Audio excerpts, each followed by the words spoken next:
Welcome to the Defense and Aerospace Report. I'm Vago Muradian here in Northern Virginia, where we are at the PenFed Foundation headquarters to talk to retired United States Army Lieutenant Colonel and Judge Bruce Kasold, who is the acting president and Chief Operating Officer of the PenFed Foundation, and Mark Smith, a retired United States Army Major, former armor officer, who's the Director of Programs and Development here at the PenFed Foundation. And we're meeting the day after your guys' highly successful annual fundraising gala.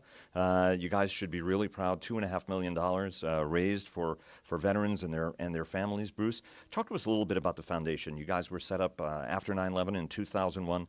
Talk to us about how the foundation came about and what the focus of your work is. As you look at the tapestry of support organizations out there, you guys have a little bit of a unique approach to this. Talk to us a little bit about what the foundation does every day. The foundation was created in 2001 by the board of the Pentagon Federal Credit Union. And the idea was to help, generally speaking, our younger military develop their credit and avoid predatory lenders. That's how it started, actually. And then 9/11 hit. And then we decided to bring in the emergent care for veterans who were in the hospitals, Walter Reed and Fort Belvoir, to provide them things that the military or VA, most of the military at that time, couldn't provide them, at least not in a timely manner. And so that's how it actually started. And that program has grown. It has developed. It is really focused more on those who served in combat post-9/11, who have at least a 10% VA disability rating. And we can help those who face a financial crisis, unexpected situation, that if we help them for 1 or 2 months with their rent, their mortgage, their car payment, their utility payments, they'll get through that period. All right, that's a very big program. Tied to that program, we also help the caregivers of those who are generally going to be the more seriously wounded. And it's a wife or a spouse or a mother or a parent who is helping this wounded veteran, and they end up being the primary breadwinners. And some of them have not completed their education, or they want to go and get some training like a real estate agent or someone who's in the medical field, MRI, that type of stuff. And we can help, we can pay for that education. So we do that. And we can also provide child care support for them if they're taking their veteran to the hospital. So those are the two programs that we have. And then the third one that we developed was one for veterans who have come back. Could be active duty also. They're low to moderate income, 80% of the median income in the area where they are living. They've got a job. They can carry a mortgage, but they don't have the funds to really go ahead and start buying the house with the down payment and everything that goes with it. So we can give them what we call a 2-for-1 grant, Dreammakers grant they call it, we call it. And if you bring up to $2,500, we'll give you 5. If you bring 1,000, we'll give you 2. And it's a grant that goes to your closing and helps the veteran or some active duty purchase that home. It's a terrific, wonderful program in the sense that we're helping people who are helping themselves already, and we get the biggest thank yous from that. And it's folks have a tendency of sometimes not recognizing that makes all the difference for a lot of families, whether they can buy their own home or not. Absolutely, it solidifies them within the community. As I said, we get most of our thank yous really come in that particular program. So they're all good programs. That one just seems to be the one that we get the comments back, I guess is the way to say it. So those programs are our basic core programs. And what we've started this year, we've announced it, we haven't given it yet, but is support for veteran entrepreneurs, those who want to start a business or have a business that is ongoing, but we want to see if it can help it grow. And we're going to invest in that. And the idea is to become a partner with that. That will give the person, the entrepreneur, if you will, access to our executive team at the PenFed Credit Union. This is a partnership, PenFed Credit Union and the foundation and the veteran entrepreneur to be selected. You'll have to have a good business plan. It'll have to be something that makes sense. We're not just going to go out and say, here, go start a business. And the idea is helping them, and an awful lot of them then help veterans and hire veterans. So that's a program that we're really proud to start off. And you notice last night the $500,000 announcement by Pete Hilder and his wife was matched by PenFed, and that is dedicated towards that entrepreneurial program. So there's $1 million right there for that entrepreneurial program, and we've raised some additional funds for that. So that's something that will start kicking off here very soon. Very impressive, and we saw from Flags of Valor, one of those businesses, veteran A-10, Air Force A-10 pilot, who decided, hey, I don't see the kind of flags that I like to see, handmade wooden flags. They're made in China, and he set up a veteran-owned, veteran-populated business to make those. Mark, let me talk to you a little bit. You were focused on this gala to try to make it an absolute success. Talk to us a little bit about the event itself, but also the honorees and why you guys chose to reward and to acknowledge them last night. The gala we do once a year, usually in May. This is our 14th gala that we've done since we started. This is the biggest one that we've ever had, and it's really takes a team. We work closely with the credit union, with the marketing folks. We have some outside people that come in too, and then the entire staff here at the foundation is all hands on deck for literally months, and it has various components to it. We have a silent auction. We have a car raffle. Someone won a brand new Toyota RAV4. We have our contractors to the credit union that are our largest donors, and they're incredible, the amount of support and financial support that they give us. And then we have, of course, the live auction and the fund to need, which all together with the Hilger gift and the match from the credit union brought us over $2.5 million. So it's a huge. It's our biggest cash infusion in the year, and it allows us, again, because all the money is going to our programs, to be able to just help so many more people. Our awardees this year were selected by a committee of senior people at the credit union and the foundation. Our Military Hero Award generally goes to someone who has gone above and beyond the call of duty in their military service or career. And this year's awardee was just phenomenal. Cedric King was just amazing, so inspirational. And we generally give a corporate citizen award, someone who supported the foundation with their philanthropy and volunteerism, et cetera. And Allied Solutions has been one of our biggest donors since way back when. So that's an award we generally give every year. This year we also gave an award to Coach Tony La Russa of baseball fame. And he has this incredible organization, foundation, that takes care of animals, rescue animals, and also part of that is pairing dogs with veterans, service dogs. So he was a great addition this year. In past years, we have given a Caregiver Award. This year we did not give a Caregiver Award, although Luis Avila and his wife Claudia at the end, they were the recipients of the award last year. So we included them in the program. And we had caregivers who have been grant recipients actually attend the gala as our guests. One sat at my table last night and actually was in the foundation video, Kirby Stracco. So that's we generally have 3 awardees. Some years we have 4, but this year we had 3. Let me add to that. We don't always focus on a corporate who has a great relationship with the foundation. We're looking for people who support veterans. So the development with Tony La Russa, there's no particular relationship there other than our CEO of the credit union met them, saw them, built a relationship, if you will, over the last couple of years, saw what they were doing with the dogs and with vets, and said, hey, we'd like to honor you, because it's getting the word out to people. That's the whole purpose of it. Well, it's twofold. I mean, we're raising funds, but it's also getting word out to people who are very generous. Many Americans are very, very generous. And so when you get somebody like that, they're not contracting with PenFed. They come, and he brought Bill Belichick down from New England just for the evening. You have a synergy that can develop, and you realize there are a lot of people out there who want to help those who have served the nation and took the responsibilities and the challenges and oftentimes the injuries that can be associated with that.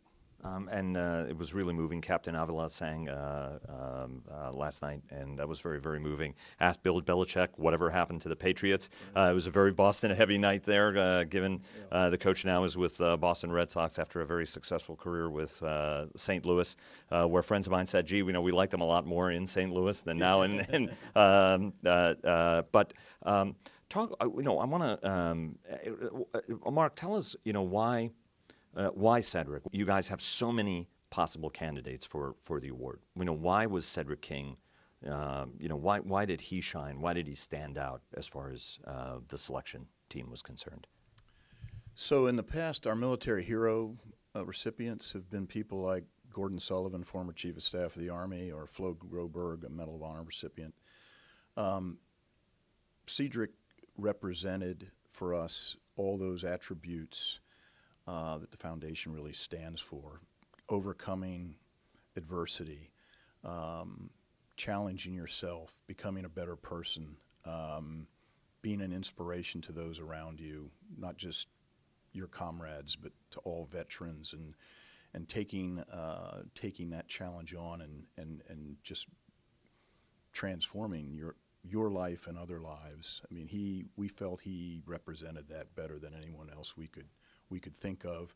We got to know him several years ago when the credit union actually provided a Segway,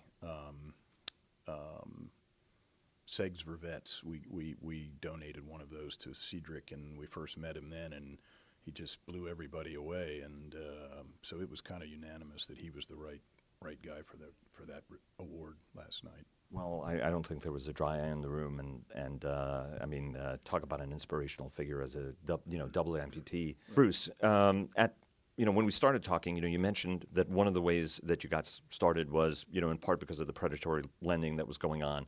Talk to us a little bit about how you guys are helping service members, especially for those kind of short-term loans that folks sometimes need, in order to make ends meet. Perhaps not at the exorbitant kind of interest rates that some of the other organizations are going after, especially the veterans community. No, that's a great question. Thank you very much. First, what we're focused on is financial counseling and assistance where needed. So in this particular area and where we started, because we were a financial institution, how could we help these soldiers who came into the service, generally speaking, young? It's not a requirement, but they're generally young. We want to help them build their credit. There's number one. And in that same concept, as we heard more and more about the predatory lending and how it's affecting soldiers, how do we help them avoid a predatory lender? So the program is designed to give a $500 loan to the soldier through one of the credit unions that we've actually partnered with, one of them being the PenFed Credit Union. So the foundation doesn't give the loan out, the credit union gives it out. Now they give it out for no cost, well, $5 application fee, no interest. The veteran pays it back, he can get 4 more of those, he can get 5 of those loans a year, so $2,500. So these are announced at the installations where we have this partnership with the credit unions by the command, usually when the soldiers are in processing. That's generally how the word gets out, or online on PenFedFoundation.org. Our programs are up there. So it's been a successful partnership with these credit unions, primarily with the PenFed Credit Union. That is the biggest one that has this program. They won't lose money because we'll back that credit union. So if they gave a $500 loan and that soldier didn't pay it back, the command can take care of him one way or the other, but the credit union, we would reimburse them. So somewhere 5-to-1 ratio, so a little over $1 million being given a year in loans. And just to clarify, I said veteran, but it's actually to all military members. I'm sorry, if we did say veteran, yes, it's active duty only. In fact, in this case, it's for those who are active duty.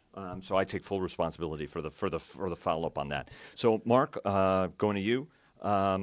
How can folks get involved? How can folks contribute? There's a tendency of, folks hold galas because they're big, they're splashy. They can bid on Philip Carter wine, for example, or a donation or a flag of valor, where the bidding is fast and furious, or a couple of days in Hawaii at a Waldorf Astoria resort, which I briefly considered, briefly until my target price was surpassed. Talk to us a little bit about how folks can contribute on a more steady state sort of basis. And I know you guys don't have too many volunteers, but how folks can help out in their own way, or what do you suggest when people call you up and say, "Hey, do you guys need a hand?" What do you tell them? So I mentioned earlier that our biggest fundraiser of the year is our gala. However, we have hundreds and hundreds of individual donors who send checks to the foundation literally on a daily basis, and they're $5, $10, $25. Many of them are PenFed Credit Union members. We communicate with them occasionally throughout the year to say, please support the efforts and work of the foundation. Some are regular donors that send us a check every month, and others follow campaigns that we run. We several months ago ran one for our membership, the Pentagon Credit Union membership, that for every dollar that they donate, the members, up to $1 million, the credit union would match it. We call it the $1 million match. That program is still ongoing, and we're hoping we'll get to $1 million, and then we'll get a match of $1 million from the credit union. So we get a fairly large percentage of our yearly revenue is through small individual donations of people who believe in our mission. So it's very gratifying. And where can people go to donate? So our website, www.penfedfoundation.org, you can donate online, or you can send a check to the Pentagon Federal Credit Union Foundation or PenFed Foundation at our Alexandria address, 2930 Eisenhower Ave, Alexandria, Virginia. So either way. And the zip code is? 22314. 22314. 22314. Now, that was so you're a 1973 graduate of the United States Military Academy, Air Defense Artilleryman at first, but then JAG, and retired judge who could get recalled at any moment. You were a 1980 graduate of Washington Lee, and you went in, you were an armor officer. So I have to ask you about Army football. Army's feeling pretty good. Yes. You know, the Navy had a long time hold on this. You know, won it back 2 years in a row. Do you think you're going to do it 3 years in a row? Absolutely. I mean, you know, I always tell the Navy guys as I see them that, you know, I really feel sorry for them because they're losers. Wow. Wow. That's confidence right there. Well, that's because any other team in the world, I always root for Navy. You know, the Air Force guys are third, Navy's second, but Army's always first. So, yes, we're going to do well. We're going to do well. You're feeling good. And how do you feel as somebody who's wearing the Army officer and always rooting for the black and gold?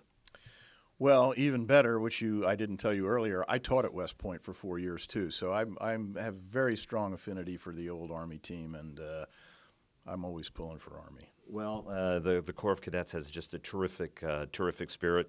Best of luck. We'll see what happens. We'll talk again in December and see what happens. Bruce, thank you so much for joining us. Mark, thank you very, very much. You guys it was just a terrific evening. It was an honor to be part of it. And best of luck to you guys on the valuable work you're doing for folks every day. Thank you very much. Thank you. Thank you. Appreciate it.